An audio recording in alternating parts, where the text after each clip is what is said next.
Olá, meus futuros colegas concursados. Eu sou o professor Werner Heck, esse é o canal Defensolândia e eu vou mostrar para vocês aqui uma live que eu fiz com o Gustavo, um grande amigo meu, que é procurador aqui no Distrito Federal.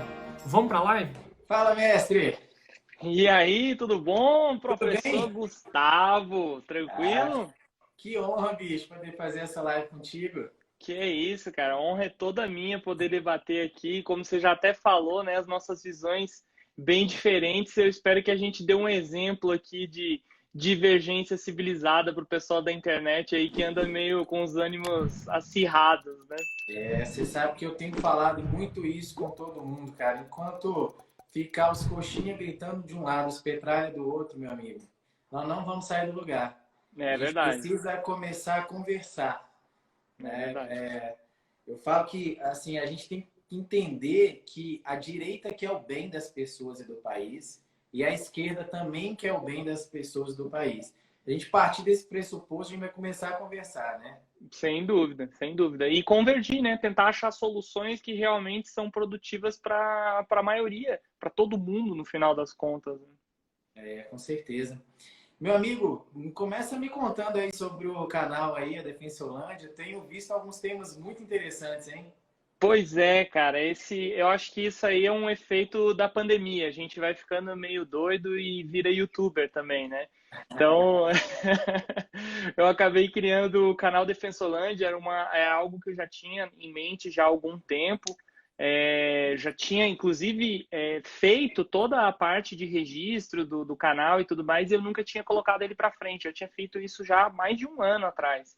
E aí, com a história da pandemia, me deu aquele estalo, assim, eu falei, pô, preciso falar mais coisa, preciso falar, passar conteúdo para o pessoal e também, assim, trocar experiências sobre concursos de alto nível, assim, como são as carreiras de Estado, né, Procuradoria, Defensoria, Magistratura, Ministério Público, que eu acho que esse é o tipo de conteúdo que anda um pouco escasso na internet, assim, de uma forma geral. E aí eu acabei criando o canal Defensolândia lá no YouTube. Todo mundo que está nos assistindo aqui está convidado para entrar lá no canal também, se inscrever e ver lá o conteúdo que eu ando lançando, que é muita coisa relevante com os concursos que estão aparecendo e com as discussões também que estão aparecendo, porque é sempre bom lembrar o pessoal que está estudando que os debates de hoje são as perguntas de prova dos próximos meses, né?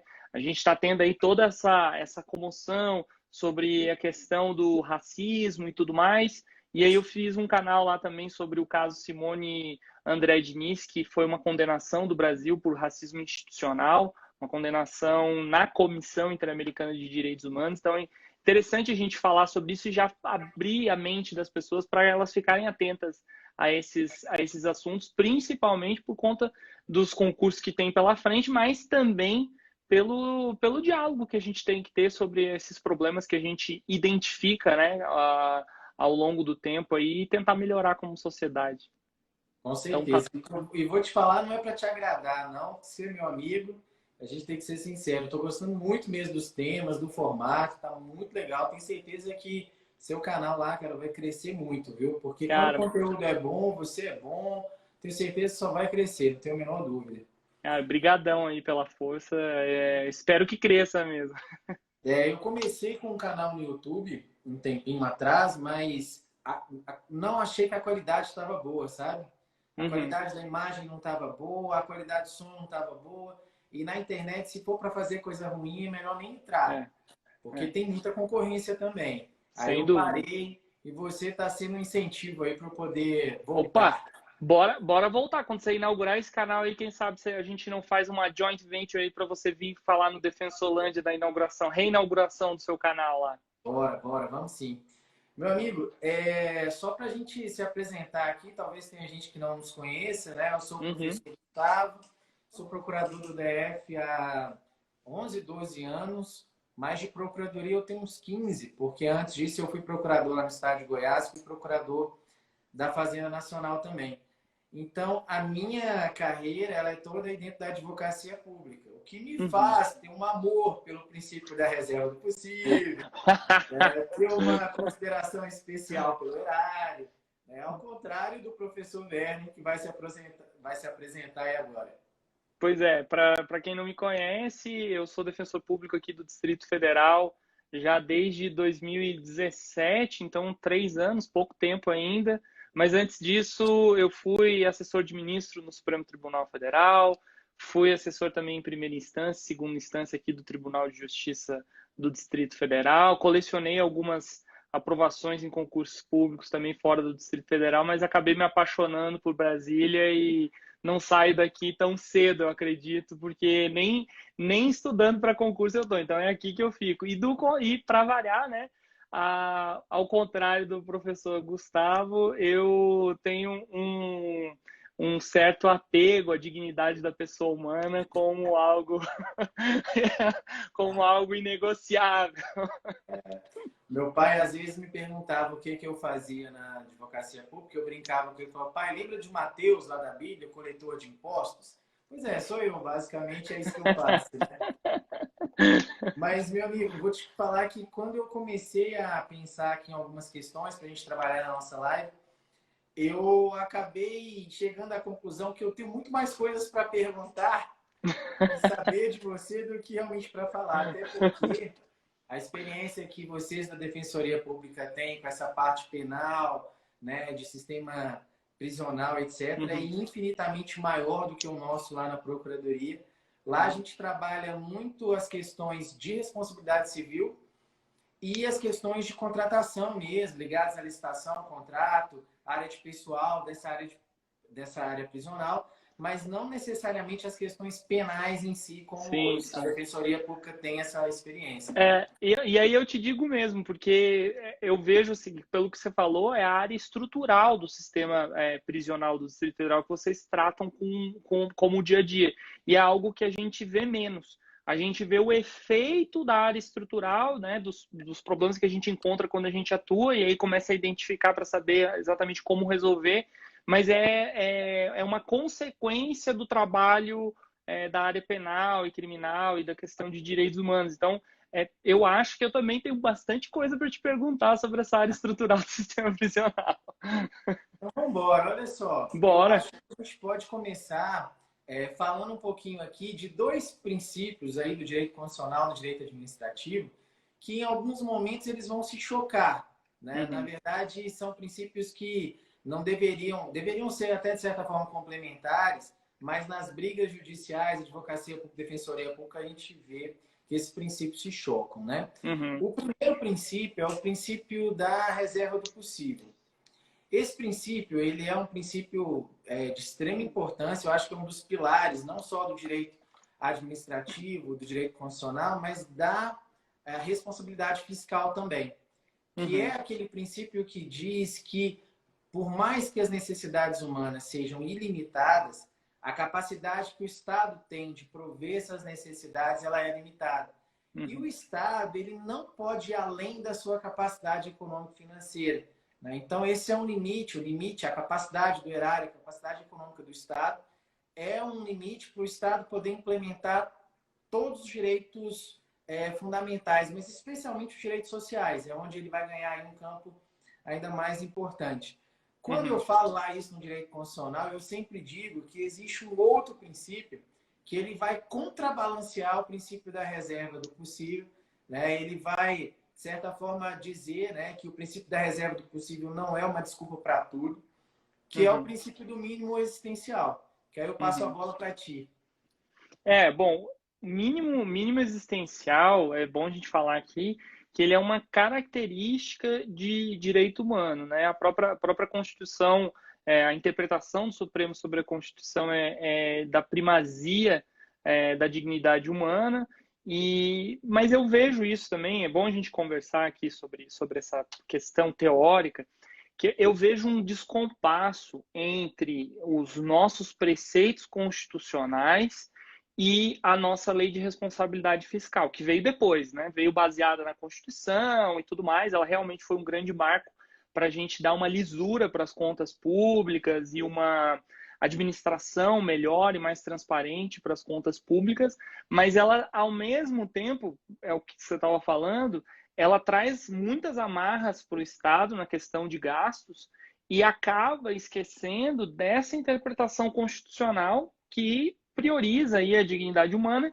E aí entra outra parte pesada, né? A nossa Constituição, ela conferiu muitos direitos sociais, é dita como uma Constituição muito vanguardista, e eu até brinco que na comunidade internacional, eu estudei um pouco na França, e eles sempre se referem à nossa Constituição como algo muito inalcançável, assim, algo que não tem como a gente atingir tudo que tem lá. E a gente sabe, hoje em dia, se for olhar alguns artigos da Constituição, falam lá que o salário mínimo deveria ser suficiente para alimentar uma família, pagar educação, saúde, não sei o quê, mas a gente sabe que isso não é uma verdade.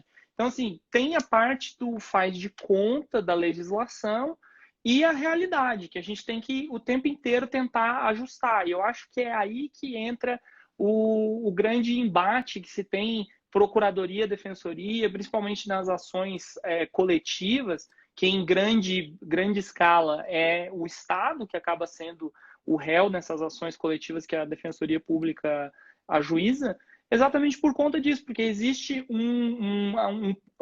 pouco diálogo entre a lei de responsabilidade fiscal e o que a gente tem na Constituição como direitos que devem ser protegidos e entregues pelo Estado de forma integral. Isso que eu acho que é o mais pesado que tem para o lado do Estado, né? Ele integralmente conseguir conferir todos aqueles direitos constitucionais ali, mas são as regras do jogo que estão postas, né? Eu acho que tanto a Procuradoria quanto a Defensoria Pública tende a fazer o seu melhor naquele viés que ela precisa entregar para os seus que não deixa de ser o erário, né? O do defensor público, ele está atuando como um servidor público para a população, que paga impostos e que, por via de consequência, remunera a instituição para ela fazer aquilo, né? Do mesmo jeito, a Procuradoria trabalhando na outra ponta, muitas vezes na arrecadação, mas, obviamente, num grande espaço de defesa da visão do Estado para aquelas políticas públicas, né? Eu sempre falo que o Ministério Público, a Defensoria Pública e a Advocacia Pública estão sempre defendendo a sociedade, sempre defendendo o Estado, no sentido de país, né? Só que cada um ali no seu viés. Eu vou defender mais preocupado ali com o erário, com a legalidade dos atos administrativos, a Defensoria Pública com os hipossuficientes e o Ministério Público com a defesa, principalmente ali dos direitos coletivos, né? Os direitos mais difusos e também com a questão de ser o titular, na grande maioria das vezes, na ação penal. Mas, assim, só para a gente ilustrar isso que a gente está falando, entrando aí já nos tempos de prisão, eu tenho uma ação que eu não me esqueço. Porque sempre que a gente vai falando, assim, essa questão do mínimo existencial, a gente sempre fala, olha, o Estado juiz, ele só pode interferir numa política pública quando há uma ofensa aos direitos fundamentais. Se o Estado está conseguindo garantir que aquele direito fundamental seja observado, ainda que não em sua plenitude, o Estado está cumprindo a Constituição dentro da reserva possível. Então, a gente segue mais ou menos essa linha. E uma ação que me deixou indignado com a Defensoria Pública foi uma ação, acho que no início do governo Hollenberg, e o Distrito Federal completamente quebrado, um risco de parcelamento de salário, inclusive houve, né, um atraso ali no pagamento de salário nos primeiros meses. Teve uma pedalada em dias dentro do mês para pagar os salários dos servidores públicos do Distrito Federal. Exato. E aí me vem a Defensoria Pública com uma ação pedindo para que o DF instalasse scanners humanos na frente dos presídios, para evitar aquela situação que é realmente vexatória, que é o exame pessoal, né? Aquela revista pessoal, que é algo que eu nunca passei, mas eu imagino que seja realmente extremamente vexatório. Então, a Defensoria queria que a gente colocasse scanners humanos ali, né? Para a pessoa pudesse passar e ser escaneada. E eu fiz essa contestação no ódio, velho. Vou confessar para ti. Olha, nós não vamos receber salário. E como que a Defensoria Pública quer que a gente faça um investimento de não sei quantos milhões? Mas, assim, do ponto de vista constitucional, era uma ação de uma discussão muito boa dentro dessa questão da reserva do possível e do mínimo existencial também, né? E eu vou te falar o outro lado, a visão da Defensoria Pública quando essa ação foi pensada, né? A gente Você já teve tinha. conhecimento dela, então? Sim, sim, sim. Inclusive, eu até cooperei com a produção dessa peça. Então, meu É, ódio é contra você também, tá? Só Não, pra... então, é porque assim, o que que a gente tinha ali naquela situação? A gente, a execução penal, ela escuta muito, obviamente, a questão, a parte de segurança que vem, obviamente, da subsecretaria do sistema prisional. Eles é que falam pra gente como é que é a situação de segurança, o que que eles precisam de mínimo de segurança ali naquele momento, em cada etapa do que a gente está conversando ali. E a entrada, eles estavam falando que era uma situação muito crítica, porque para o pessoal entender, né, a visita num presídio não é igual a gente vê nos filmes, né? Aqui, o visitante ele entra no pátio com vários presos ao mesmo tempo. E ele vai lá e encontra o seu ente querido ali, se comunica com ele e tudo mais. E é extremamente complexo de se fazer uma vigilância do momento da visita. Então, o que a gente teve de informação? Que não pode entrar nada ilícito no sistema, que é onde eles conseguem peneirar melhor, é no momento da entrada.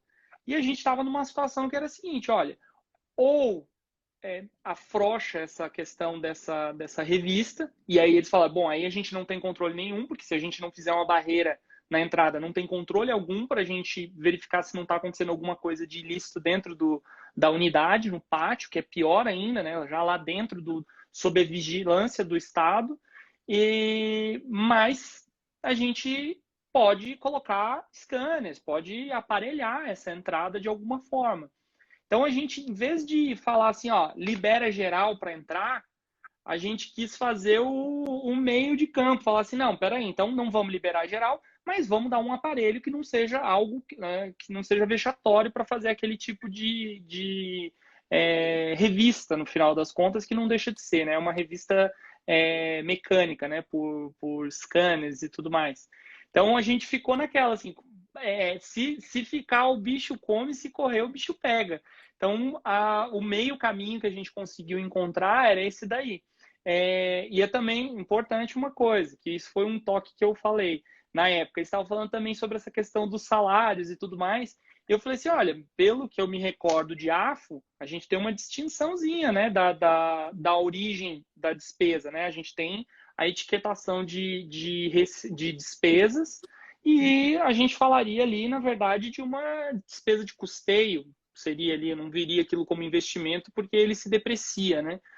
Seria uma despesa de custeio e não uma despesa de pessoal. Em tese, a gente estaria fazendo um impacto em outras coisas que o governo do Distrito Federal compra ordinariamente, não necessariamente nos salários dos servidores. Eu sei que no final das contas existe todo um rearranjo de contas e tudo mais, e que eventualmente, se a coisa ficar feia, vai ter que tirar de algum lugar. E pode vir a ser da despesa de pessoal, né? Fazendo alterações na LOA e tudo mais. Mas como eu te falei, é aquela coisa. Vocês olhavam pra gente, pô, os caras logo agora vieram com essa ação, e a gente ao mesmo tempo ali tentando fazer uma ação que tivesse o menor impacto com a máxima efetividade de benefício para o sistema como um todo, né? E é bom deixar claro que a Defensoria Pública ela defende os internos e os familiares, mas ela não incentiva que eles cometam nenhum tipo de ilícito. Já estão ali pagando pelo crime e a Defensoria Pública não tem nenhum interesse em que eles façam qualquer coisa ilícita, levar droga, dinheiro que não foi declarado, bens que são proibidos, né? Frutas, enfim, outras coisas que acabam fazendo aí, que é, na verdade, algo que acaba implicando na pena de forma negativa para eles. Se eles são pegos, eles vão ter uma falta aí que vai fazer, eventualmente, uma regressão no regime, e isso é uma coisa muito ruim. Quando um preso tem uma regressão, o impacto no tempo das próximas progressões é muito grande. Tá vendo? Eu acho que a pergunta que todo mundo deve estar se fazendo aí é a seguinte: você sabe o resultado dessa ação? Ué, eu sei que os scanners estão lá, viu? É, É. eu não sei. Eu fiz a contestação nessa ação, mas Uhum. depois ela ela saiu de mim. Eu mudei de setor na procuradoria, ela saiu. Então, eu lembro que o que aconteceu, na época eu estava no Núcleo de Direitos Humanos, quando essa ação começou a se desenrolar, e eu lembro que houve uma verba do FUNPEN, que foi, na época, isso estava sendo muito debatido lá no DPEM, e aí parece que o FUNPEM liberou valores específicos para compra de scanners. E eu acho que daí o GDF foi se utilizando dessa verba e foi fazendo as compras de forma paulatina. Eu lembro que não foram todos os scanners ao mesmo tempo, não foram instalados ao mesmo tempo, mas hoje as unidades contam já com esse scanner. Aliás, uma curiosidade para quem está assistindo, é muito comum nesse tipo de ação o juiz fazer acordo, né? E Uhum, a Defensoria Pública, junto da Advocacia Pública, estabelecer prazos, metas, aí o juiz uhum, suspende a ação e a gente vai tentando cumprir, né? De acordo é, com a disponibilidade. Agora, uma coisa importante que as pessoas têm que entender, né? É que os presos, eles mantêm os seus direitos fundamentais. uhum, Eles só não terão aqueles direitos fundamentais ou serão relativizados aqueles direitos fundamentais incompatíveis com o fato de estarem presos. uhum, Como, por exemplo, né, o direito de ir e vir, o uhum, sigilo de correspondência. Alguns direitos fundamentais são restringidos é, porque, obviamente, ele está preso. Mas, tirando isso, ele mantém os seus direitos fundamentais. uhum, E eu acho que dois direitos fundamentais que sintetizam bem os direitos dos presos, está lá no artigo 5º, é o direito à integridade física e o direito à integridade moral. Esses uhum, direitos permanecem. Não é porque a pessoa está presa que ela vai perder esses direitos, né? E agora, nessa questão da pandemia, houve muito essa discussão, né? O que vai acontecer? Você tem uma quantidade enorme de pessoas em um espaço muito pequeno, aquelas pessoas convivendo. A gente sabe, e aí você vai poder falar melhor do que eu, que às vezes nem as condições sanitárias ali são as ideais, né, em uhum. determinados lugares. E você tem uma pandemia para enfrentar. É uma fagulha ali que, se existir, pode virar um É, incêndio, né? é. Eu dei uma olhada na imprensa antes da nossa live aqui. Salvo engano, são mais de 1.000 casos, né, de Uhum. Covid só dentro do nosso maior presídio aqui, né? Isso. E como é que vocês estão lidando com isso? Eu já queria até emendar, que eu quero te Uhum. dar essa fala aqui, que eu tenho muita curiosidade de saber como é que está a situação. Um outro direito fundamental do preso é a vedação à incomunicabilidade. A Constituição não admite, né, que o preso Uhum. fique incomunicável. Como é que está Uhum. se dando essa comunicação dos presos, principalmente com seus advogados aí, com a Defensoria Pública? Como é que isso está sendo feito? Sim. Bom, primeiramente, logo no início, que a gente teve a suspensão de todos os benefícios externos e as visitas dos presos, eu visitei todas as unidades prisionais do Distrito Federal para ver como que ia ser feito esse fechamento, essa espécie de selagem do sistema prisional, para ver se isso ia ter realmente algum efeito positivo, porque a ideia era realmente ter um efeito positivo. E, óbvio, com todo o zelo que foi colocado para aquela situação emergencial que teve, inicialmente aquilo pareciam ser medidas importantes. Tanto é que, se a gente for analisar a curva, né, do sistema prisional aqui do Distrito Federal, ela está atrasada em relação à curva do Distrito Federal como um todo. Então, a gente demorou mais para ter infecção, demorou mais para ter realmente a subida da curva pela contaminação. É óbvio que é uma progressão geométrica, é muito ruim isso dentro do sistema prisional, porque o contágio é pelas superfícies e contato íntimo. E quando a gente fala de uma cela que é projetada para 8 pessoas, tendo 32, tendo 31 pessoas lá dentro, o contato é íntimo o tempo inteiro. Então, se uma pessoa contaminada entra dentro de uma cela, imediatamente ela já está contaminando, potencialmente, né, a gente sabe, ela está contaminando aí 30 pessoas. E isso numa progressão geométrica, num primeiro corte, a gente já está falando de 30 pessoas, e aí 30 vezes 30 vezes 30, a potência é absurda, é explosivo mesmo, né? Uma bomba biológica, como falam alguns infectologistas lá sobre aquele espaço. E no início também teve um pequeno problema com a questão de sabonete. Eles acabaram substituindo o sabão em barra, na verdade, que é para higiene pessoal, por sabão em pó.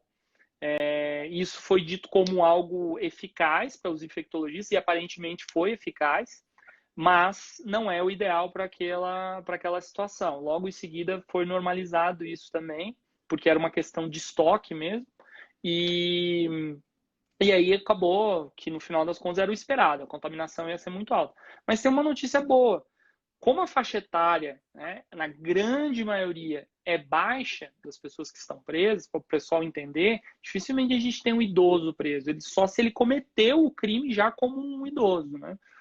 Mesmo aquelas penas muito altas, normalmente são cometidas por pessoas mais jovens, então elas ficam o tempo delas lá do regime fechado, semiaberto, e acabam progredindo para o aberto se não tiver nenhuma intercorrência na pena. Então a gente tem uma faixa etária baixa, por isso que o número de mortes também não foi tão, não acompanhou a forma da contaminação.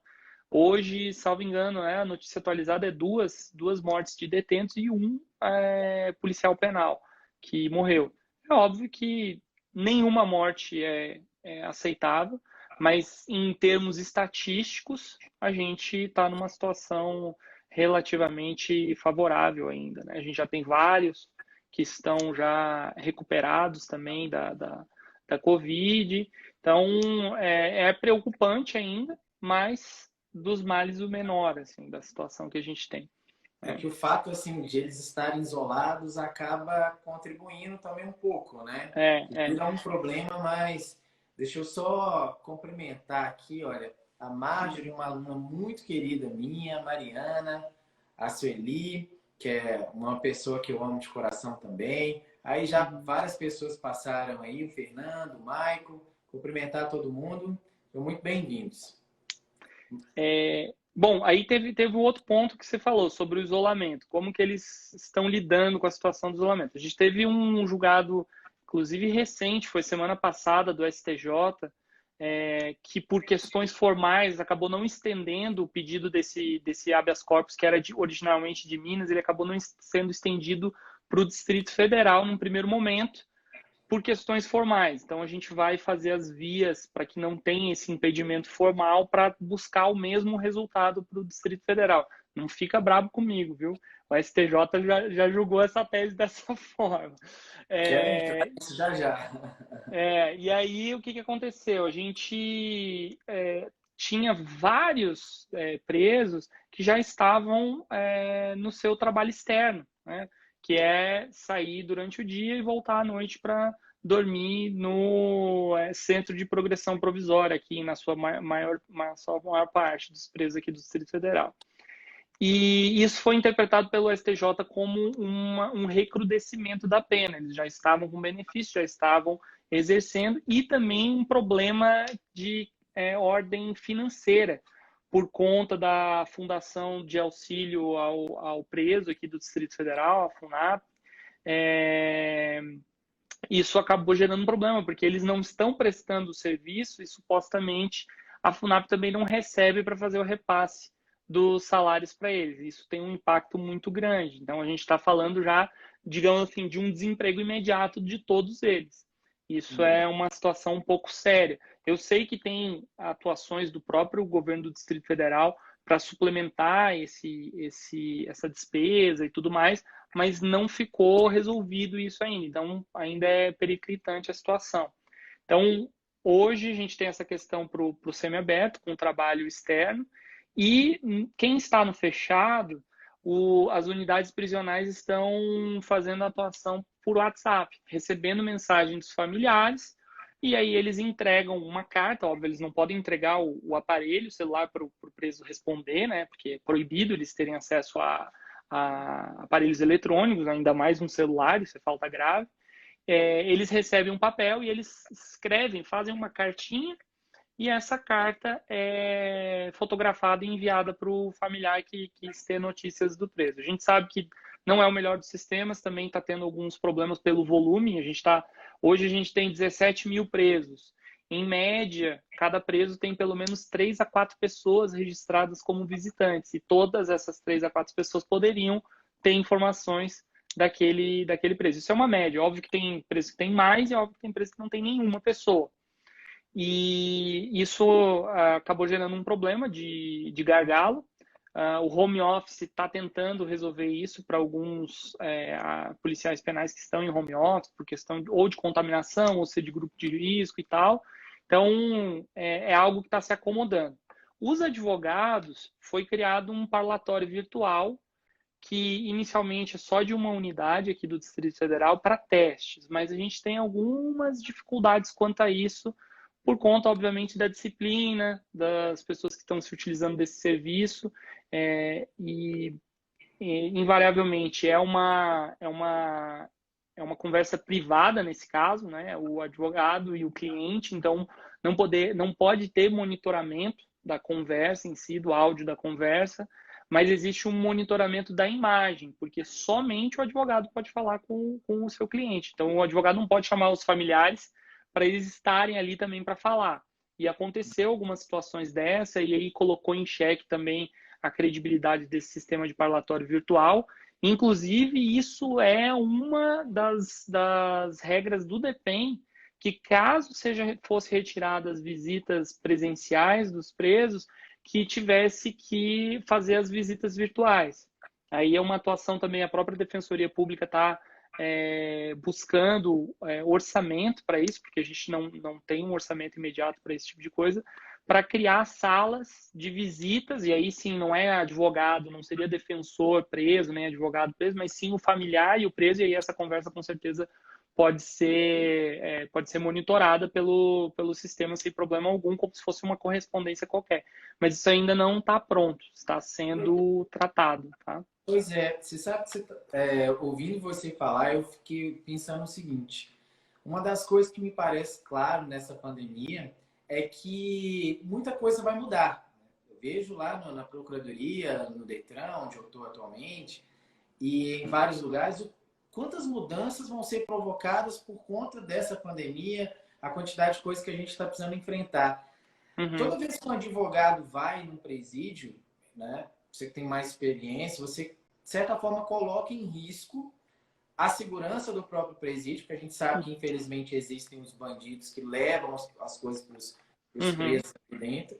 Você coloca em risco, de certa forma, a segurança do próprio advogado, né, porque ele está ali se expondo de alguma maneira, e você obriga o Estado a criar uma estrutura que dê segurança a todos. Uhum.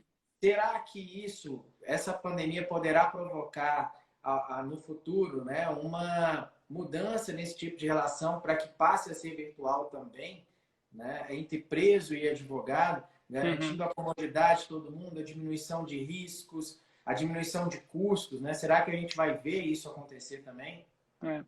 Ó, eu acho que a pandemia com certeza vai deixar essa lição de que o presencial não é tão necessário assim.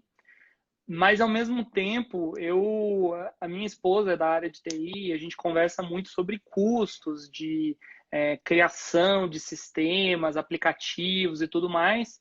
E se a gente fosse realmente fazer isso de uma forma séria, não seria pelos aplicativos que a gente usa para fazer o web meeting, não é?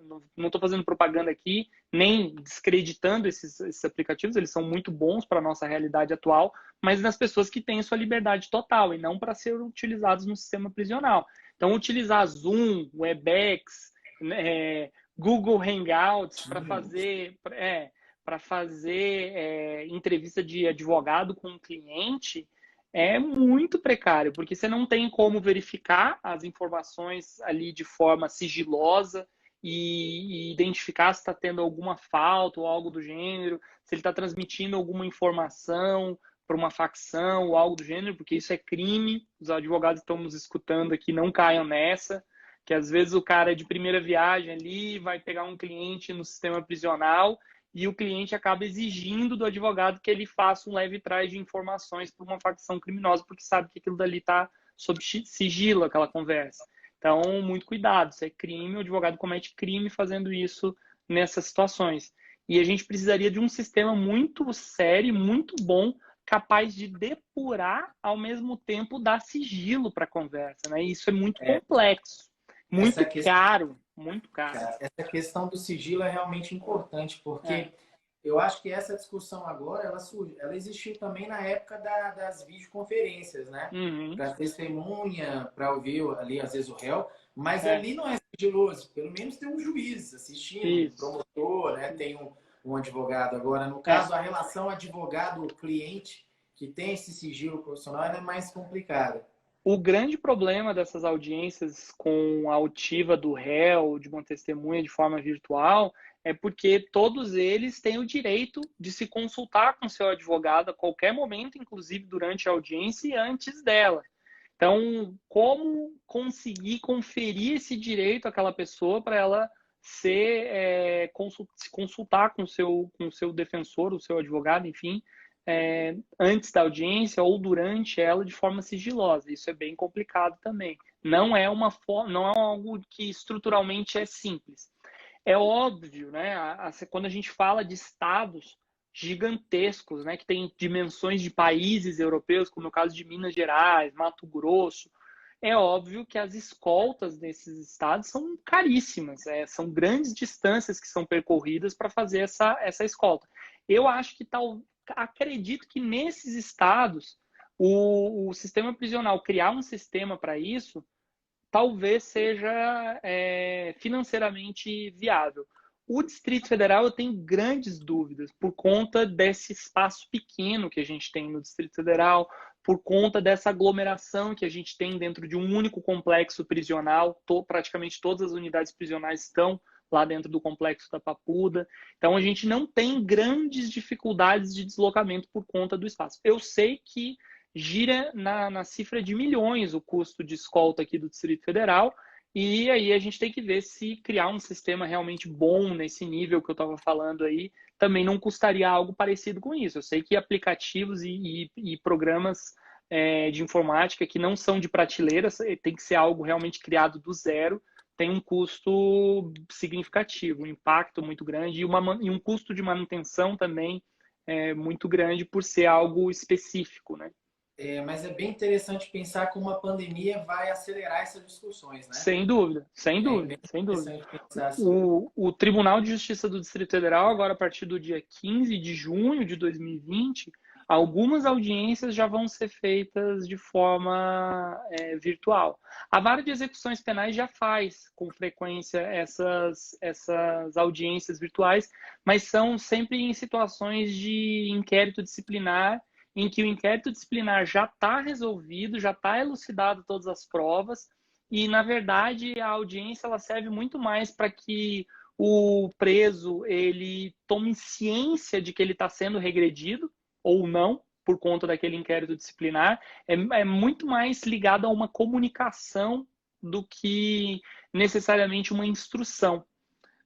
Até porque dificilmente a gente tem testemunha. Se tiver alguma testemunha, ela já ouvida no inquérito disciplinar. E o inquérito disciplinar tem a validade judicial, também tem esse detalhe. Então, é uma complexidade muito menor na vara de execuções penais de se fazer uma audiência por videoconferência do que numa instrução criminal, que tem uma complexidade muito grande. Né? Essa semana passada agora eu fiz uma ostentação oral no TCDF, virtual. Muito bacana. Eu lá, montaram para mim lá a estrutura e os conselheiros todos em casa estavam bem vestidos, não tinha tubarão atrás, não tinha nada. Mas foi muito bom, foi muito tranquilo. Meu amigo, deixa eu te fazer uma pergunta. As ações de responsabilidade civil para quem está enfrentando a Covid aí dentro dos presídios, já está pronta? Como é que tá? Então, ainda não. Mas antes de te responder isso aí, eu queria até responder uma pergunta aqui da Ilke, acho que é Ilke Ribeiro, pelo nome aqui, pelo nick no Instagram. Ela estava perguntando, é meio off-topic, mas é importante a gente falar também. Ela falando sobre curadoria e de quem está no regime aberto. Para quem está no regime aberto, não tem curadoria. Embora tenha disposição lá de que quem está cumprindo pena no Código de Processo Civil tem a curadoria da Defensoria Pública nas ações civis. Por quê? Porque o curador acaba representando em toda a vontade o curatelado. Aqui no caso, é uma curatela especial, processual. É a Ilka Ribeiro. Então,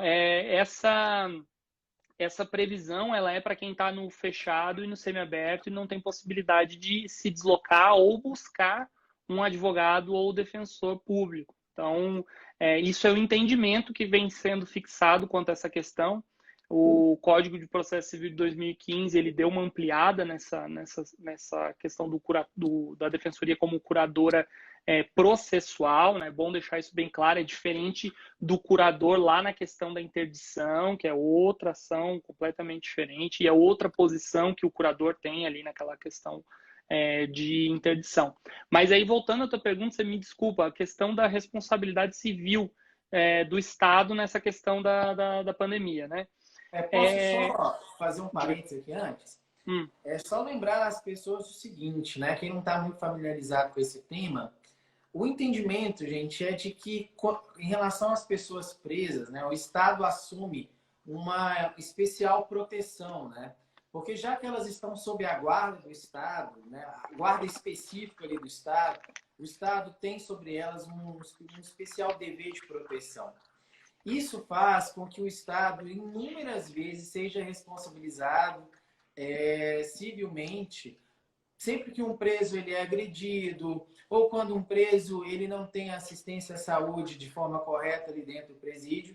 E algumas situações que aí eu já digo, né, que eu já acho que é meio demais, beira a questão da responsabilização integral, que é o caso de suicídio, inclusive, né? Você tem caso de suicídio nas prisões, em que o Estado ele é condenado a indenizar a família do preso civilmente. Eu não sei, eu nunca estudei essa questão tão a fundo assim, mas me parece que tudo deve ter surgido por conta de uma dificuldade do próprio Estado de provar que aquela pessoa realmente se suicidou e não que ela foi presa, né? Não que ela foi, aliás, que ela foi morta ou por um agente ali da segurança ou por algum outro preso. Então, às vezes, por conta dessa dificuldade probatória, foi construindo aí uma jurisprudência de que o suicídio dentro das prisões levaria à responsabilização civil. Mas, para mim, beira a responsabilização integral. Nesse caso, né, como o Estado ele assume esse especial dever de proteção, por mais objetiva que seja a responsabilidade civil aqui, é preciso que haja um nexo de causalidade. Então, a nossa defesa nas ações, ela foca muito no nexo de causalidade. Olha, o Estado não falhou no seu dever de proteção. Era simplesmente impossível proteger o preso naquela situação e, por isso, não houve falha nesse dever de proteção, o Estado não deve indenizar. Aqui eu não sei qual que é a sua percepção, Ben, mas tem alguns casos que a gente tem sucesso, tem outros que não. E aí vai muito da percepção do juiz, do desembargador, de uma ideia, né, pré-concebida que ele tem sobre isso. Às vezes o cara vai pelo mais fácil, não, morreu no presídio, toma a indenização.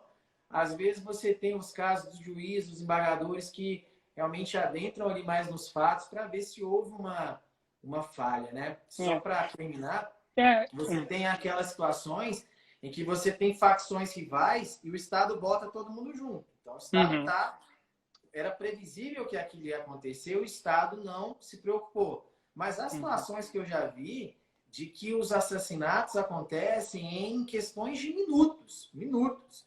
E era simplesmente impossível para o Estado evitar aquilo. Você não tinha nenhum registro, porque às vezes isso acontece por motivos absolutamente banais, né? A gente não consegue nem compreender. Nós que somos pessoas que não somos ligadas ao crime, etc., a gente não consegue nem compreender. Isso é uma briga por uma coberta ali, já é um homicídio dentro da cadeia. Dentro do presídio tudo é potencializado. Oi? Dentro do presídio tudo é potencializado. Às vezes é por uma bobagem que a gente identifica aqui fora, mas lá é um direito tão caro para eles que se paga com sangue, né? E não com uma discussão, com uma agressão, algo do gênero. E às vezes a gente é condenado, mesmo nessas situações, o que para mim beira a responsabilidade que não é mais objetiva, mas a integral, né? Bem, feito esse apanhado geral aí, bem rápido aqui em 2 minutos, só para quem não está muito familiarizado com esse tema, o que você está prevendo aí em relação à Covid sobre a responsabilidade civil do Estado? Então, eu já vou até mostrar aqui pro pessoal, eu já estava até estudando esse tema, tanto é que eu virei aqui pro lado e o livro já estava aberto até na página específica aqui. Você falou bem, mas eu tô com a minha cola aqui. Essa diferenciação que você estava falando, Ambas são responsabilidade objetiva, até para deixar para o pessoal aqui, acho que um ensinamento aqui para todo mundo que está nos assistindo. Tudo que você falou é responsabilidade objetiva.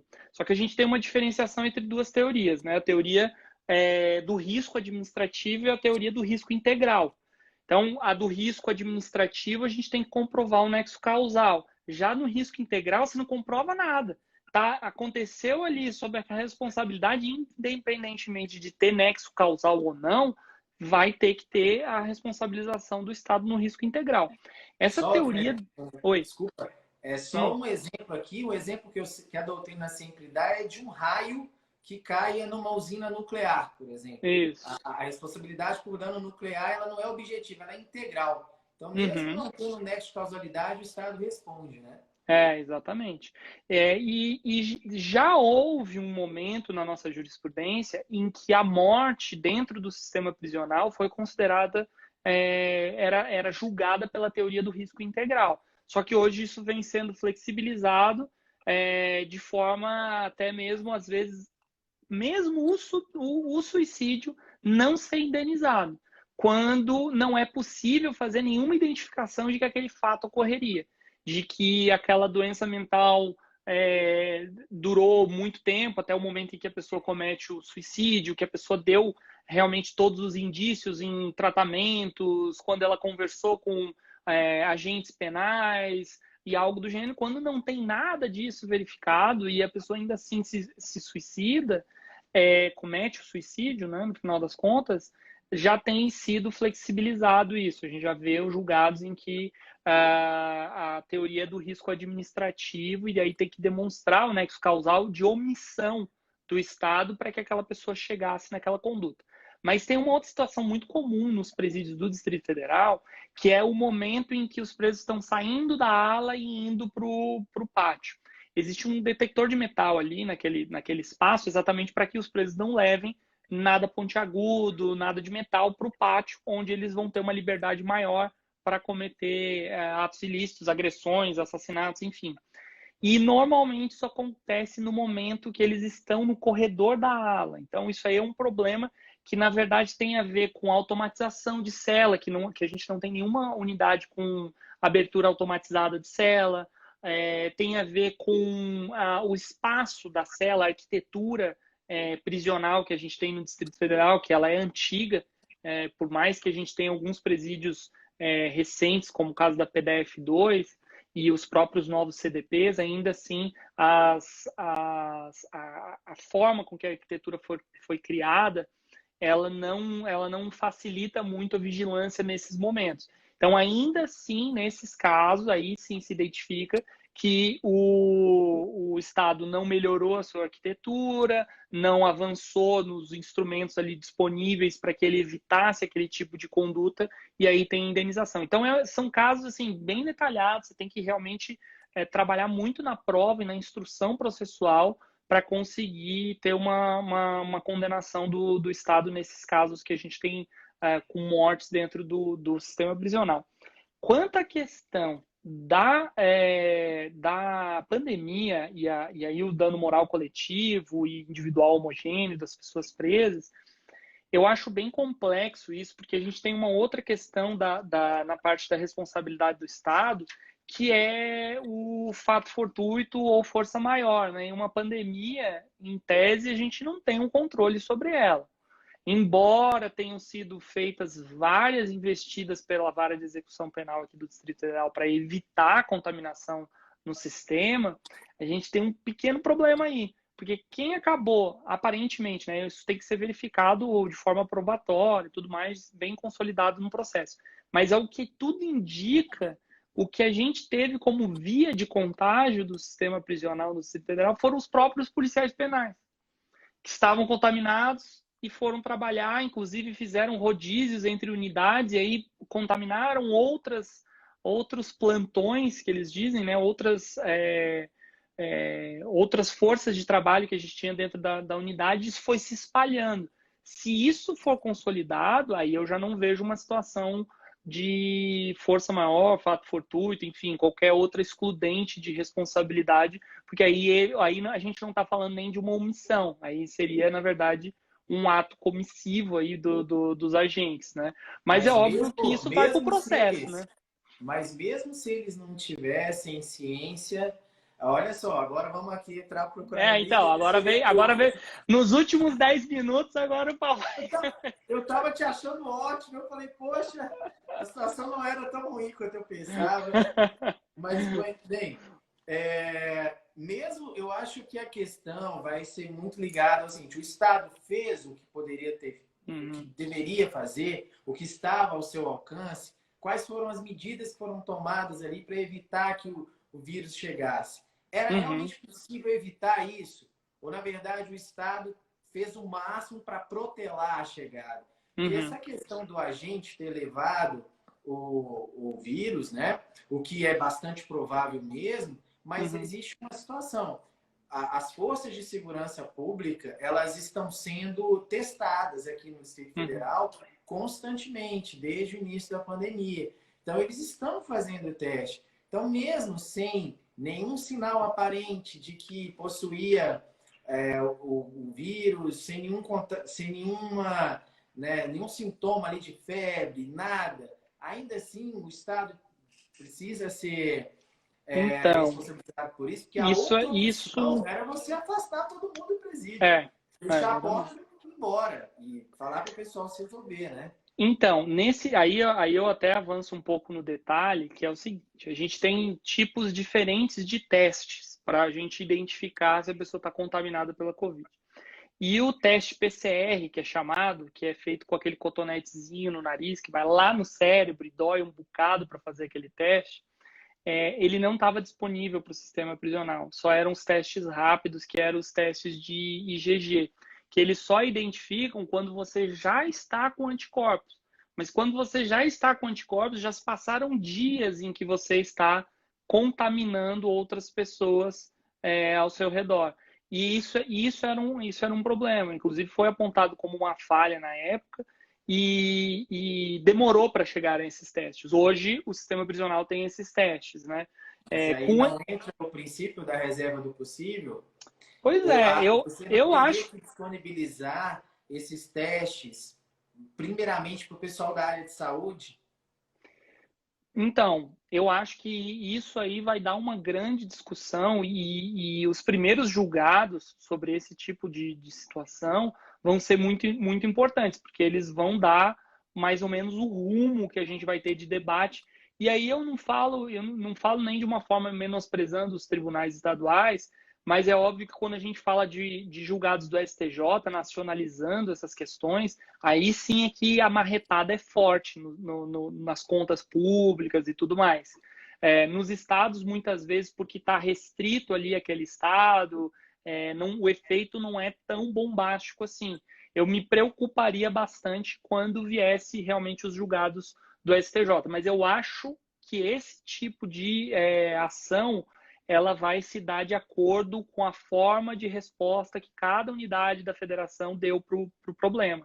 A gente teve estados exemplares, até eu falo que o Distrito Federal se preocupou muito com essa questão e foi um dos primeiros entes federativos a já decretar uma situação de restrição e realmente se preocupar antecipadamente com o problema, e isso também repercutiu no sistema prisional, e aí de uma certa forma até positivamente, mas a gente teve vários estados que nem aí, a gente está vendo estados do norte, e por isso que eu estou falando aqui de uma forma bem nacionalizada, não falo só do Distrito Federal.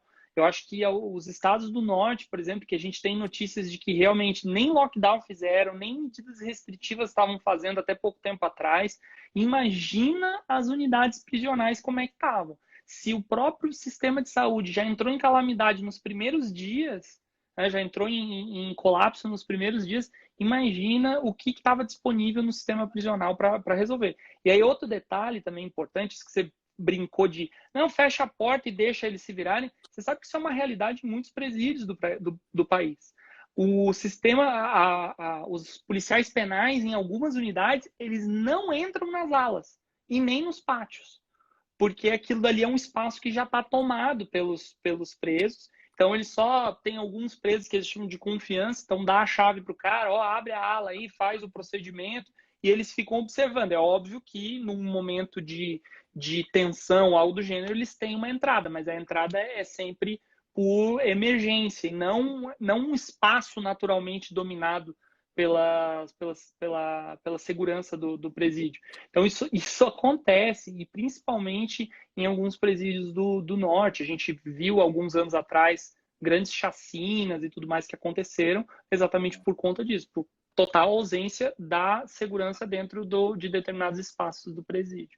Mas eu acho que a discussão vai ser boa. Eu acho que vai ser aquela coisa assim, ó, no vai, não vai, quem ganha, quem não leva, se o Estado vai indenizar, se não vai, eu acho que vai ser bem, bem complexo. Eu concordo contigo plenamente que vai ser uma ação que a fase probatória vai ser muito importante. Se o Estado conseguir levar um bom relatório, explicando todas as medidas que foram feitas, a situação ali, vai ser uma coisa. Se não conseguir fazer essa prova, realmente a indenização vai ser muito mais possível, né? Agora, essa realidade dos presídios é muito doida, né? E é muito mais presente do que a gente imagina. Essa realidade, você citou o norte, mas eu acredito que esse tipo de realidade a gente encontra aqui no Sudeste também, em presídios de São Paulo, né? Sim. São Paulo teve uma grande reforma nos últimos anos e melhorou muito os presídios de São Paulo. Inclusive, teve uma atuação muito forte do Tribunal de Justiça de São Paulo, dando ganho de causa para ações coletivas nos presídios, aplicando números clauso, que é a ideia de que você não pode colocar mais presos do que aquela unidade é feita. O Estado de São Paulo fez muito investimento, e aí eu estou falando de anos, não de um governo específico ou outro. Passaram por vários governos exatamente porque houve a obrigação imposta pelo judiciário de que o Estado de São Paulo tivesse aí um prazo para melhorar essa situação carcerária deles e realmente melhorou. Mas no Rio de Janeiro eu tenho certeza que a gente tem situações assim, Espírito Santo, e é complexo, a gente está falando do país todo, né? E por isso que eu digo, a minha preocupação maior é dependendo do exemplo que vai chegar para os tribunais superiores, se vai ser de um Estado realmente que teve uma resposta ruim ou se de um Estado que teve uma resposta boa, né? Então isso também vai fazer a diferença. A gente sabe a força que um precedente desse tem, né? Sem dúvida. Um precedente desse, todo mundo tende a seguir, né? Exatamente.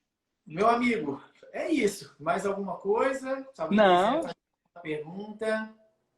Eu acho que a gente até se estendeu bastante aqui sobre os temas que a gente tinha para conversar, né?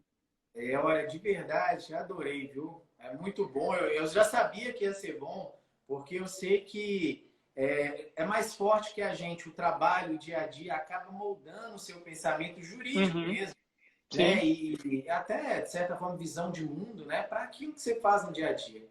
E eu sabia que ia ser muito legal, que a gente ia ter essas discussões, essas visões diferentes. Eu te agradeço muito, foi muito bacana mesmo. Cara, vamos, com certeza, eu estou à disposição. A gente pode fazer outras conversas sobre outros temas também, para a gente até mostrar essa questão do embate, né, que a gente tem da Procuradoria, Defensoria, e expor os pensamentos jurídicos, que a gente tem as teses jurídicas, porque isso é importante, eu acho que isso engrandece para a pessoa não ter aquela visão parcial, né, de que não, a resposta é isso aqui, só isso aqui soluciona qualquer tipo de problema jurídico. Eu te agradeço do fundo do coração da gente ter essa oportunidade aqui. Espero que a gente faça outras também. E lembrando, hein, quando você reinaugurar teu canal lá no YouTube, me avisa para a gente fazer um bate-papo também lá no Defensolândia, para a gente conversar aqui sobre essas questões que eu acho que são importantes, que todo mundo tem interesse de saber. Com certeza, gente. Se inscrevam lá no Defensolândia, no canal do Velho. Me acompanhem aqui no Instagram para vocês terem notícias aí também sobre o meu canal, sobre tudo. E olha, o canal dele está realmente muito bom.